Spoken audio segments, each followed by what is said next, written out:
Hello guys! Hello Gemini! Welcome dito sa ating channel, Kapalaran 888 Gemini. Alamin natin kung anong messages, vibration, gabay, energy para sa lahat ng Gemini. Wow! High honor! Congratulations sa iyo Gemini!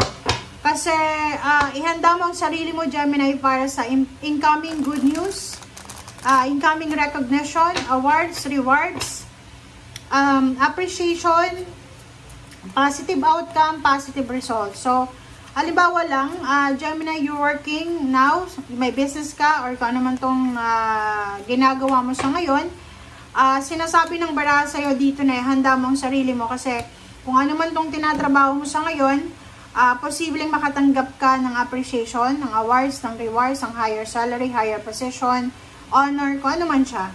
Okay? Okay, Gemini. First card natin sa second deck is number 43, 7, setting up parameters. So, ito ay para sa relationship. Intimate relationship, like yung may boyfriend, girlfriend, may asawa, may spouse, may partner, live-in, or relationship with yourself. Sinasabi ng baraha mo sa'yo dito na kailangan mo daw na i-assess, diba? Kailangan nating kumbaga, isipin or kailangan nating timbangin yung relationship na meron tayo sa ngayon. Halimbawa, mayroon kang boyfriend or girlfriend, kung babae, lalaki, or kung ano man ang gender mo. Siguro yung relationship mo, intimate relationship, ay hindi siya align sa goals mo. Maybe bata ka pa, below 30 years old, pero yung partner mo gusto nang mag-asawa. Pero ikaw, yung plano mo is gusto mo pang magtagumpay financially. Yung gusto mong mag-travel around the world, gusto mong maging CEO, gusto mong maging supervisor, gusto mong magkaroon ng sariling pangalan mo, parang ganon. So, sinasabi ng baraha na sa linggong ito, kailangan mong timbangin ang sitwasyon between your relationship and between your goals mo. Kailangan mong maglagay ng boundaries tungkol sa relationship mo. Kumbaga, halimbawa, kung ang relationship mo ay masyadong suffocating, 'di ba? Yung parang kasi may ganun na may relationship na hindi ka makahinga 'di ba? Hindi ka makahinga kasi imo-monitor ka every day, every hour, ano bang ginagawa mo, ganito. Lalo na yung medyo silosa na karelasyon. So, sa'yo, sinasabi ng baraha sa'yo na kailangan mong mag-set ng boundaries. Kasi, di ba, kahit boyfriend, girlfriend, live-in partner, mag-asawa pa kayo, dapat may boundaries kayo sa bawat isa. Kasi pag wala kayong boundaries, parang ano lang kayo, barkada lang. Di ba, na parang hindi maganda yon sa relationship. Wala nang respect or wala nang individuality. Di ba? Kasi may iba na parang proud na proud sila sa sarili nilang relationship na sinasabi nila na kami, parang magbarkada lang kami ng asawa ko. Parang walang boundaries, walang ganito ganyan.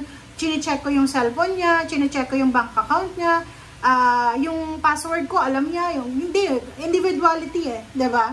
Kahit sabihin natin na okay, maganda yung relationship na ganyan kasi transparent siya, pero yung pagiging individual nyo nawawala doon. Kaya maraming relationship ang mabilis na mawala yung kumbaga fire sa relationship kasi masyadong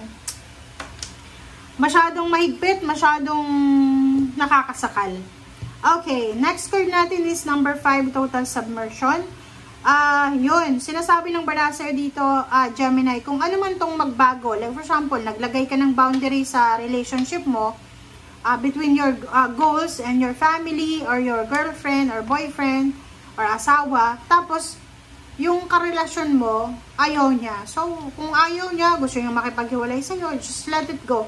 Huwag kang matakot kasi minsan may mga tao talagang kahit matagal mo na silang kasama sa buhay, pero once na nag-level up ka sa buhay, may iba na hindi mo na kailangan sila or hindi na sila kasama doon. Naka-destiny na iba ng tao yung pwedeng makasama mo. May ganun guys kasi 'di ba parang may iba na sinasabi, nung mag-boyfriend, girlfriend lang kami, ang hirap-hirap ng buhay namin, tapos nung maghiwalay kami, bigla akong yumaman. Ibig sabihin, you're destined na mag-isa lang, or you're destined na wag makipag-collaborate sa taong yun. Parang ganun lang yun. So, dito sinasabi ng barahan na ibigay mo yung 101% mo na effort, energy sa kung ano man na plano mo. 'Di ba? So, kumbaga sabihin natin, okay, sabihin ko na, Gemini, kung sino yung umahad lang sa plano mo, sa goals mo sa buhay, para sa future, sinasabi ng barahan na magpag-isipan mong mabuti. Kasi dapat walang umahad lang sa'yo eh. 'Di ba? Like kung relationship yan, kung sino man yung karelasyon mo, dapat suportado ka sa kung ano man ang gusto mong gawin sa future. Dapat suportado ka sa kung ano man ang plano mong gawin sa hinaharap. Or kahit sa ngayon, kung anong plano mo. Like, di ba, may mga iba na magkarelasyon sila, tapos yung isa, gustong mag-artista, gustong pumasok sa showbiz, or maging politiko, tapos nagkakahiwalay because yung isa hindi niya suportado. Parang ganon. Gemini, money, find a way to abundance. Diba? So, sinasabi ng baraha sa'yo dito na hindi sa pagiging materialistic, pero napaka-importante sa panahon ngayon yung pera. So, ikaw, kung papipiliin ka between money and your boyfriend or girlfriend, doon ka na daw sa pera. Find a way, diba? Para sa pera. Hindi sa pagiging materialistic, guys, Basta, ang sabi sa'yo ng baraha, kailangan mong i-assess, kailangan mong, kumbaga, pag-isipang mabuti yung relationship mo, intimate relationship, and your goals. Okay? Kasi pag halimbawa yung karelasyon mo, pinipigilan ka sa mga plano mo sa buhay, hindi ganun, hindi maganda yun, lalo hindi pa naman kayo kasal, or lalo kung kasal na kayo, diba? Nakakasakal yun. Okay. Six of, diba? So, kung makikita mo dito, sinasabi ng baraha sa'yo na ihanda mo ang sarili mo, Gemini, kasi isang exciting na good news, pangyayari ang pwedeng dumating sa'yo na pwedeng yun yung katuparan ng mga pangarap mo sa buhay. Kumbaga, etong 9 of torches na yan, 9 of wands, kung ano yung mga sinacrifice mo, kung ano yung mga ginawa mong sakripisyo sa sarili mo, mga pagod, puyat, sinasabi sa'yo na magbibigay ito ng positive outcome. Halimbawa, yung pagiging masipag mo sa trabaho, pag-overtime, pagiging magaling sa mga task mo sa loob ng company, pwedeng maging rason yan para ma-promote ka, madagdagan yung sweldo, ma-relocate ka, or kung ano pa man. Diba? So, sinasabi ng barahan na kung may mga tao sa buhay mo ngayon na hindi maintindihan yung goals mo sa buhay, yung purpose mo, just let them go. Okay? Let them go, and King of Cups, kalmahin mo ang sarili mo. Kasi yun yung pinaka-importante, yung kalmado ka. Okay? Okay, 4 of torches, 4 of wands.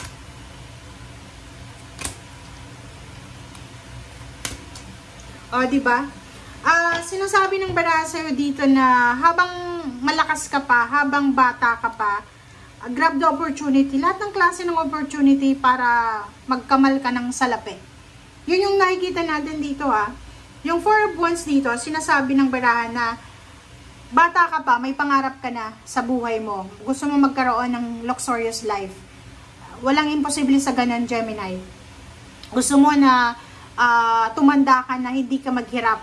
And sinasabi ng baraha sa'yo dito, may Princess of Swords, maraming source of income, maraming source of financial prosperity and abundance. Yung dream house mo, dream travel, dream family, dream wedding, pwede mo yan na makuha.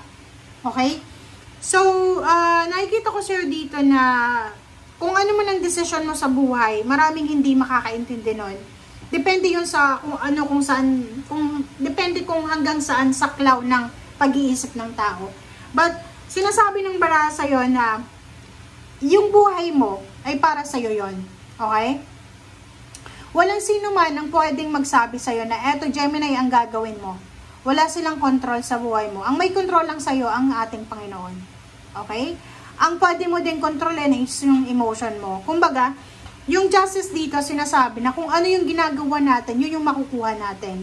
So, kung halimbawa na nakikinig ka sa mga advices ng mga tao, kinukontrol nila yung mindset mo, and hindi mo na kumbaga, na ibibigay yung individual na kagustuhan mo, parang, 'di ba? Paano naman paano mangyayari yung mga plano mo kung hindi mo ibibigay yung para sa'yo? Diba? Parang ganun, ang gulo, pero sinasabi ng bara sa'yo dito na kailangan mo, Gemini, na gawin kung ano yung gusto mo. Hindi yung gusto ng magulang mo, gusto ng girlfriend mo, ng boyfriend mo, ng asawa mo, hindi. Yung gusto mo. Okay? Thank you guys for watching. Bye!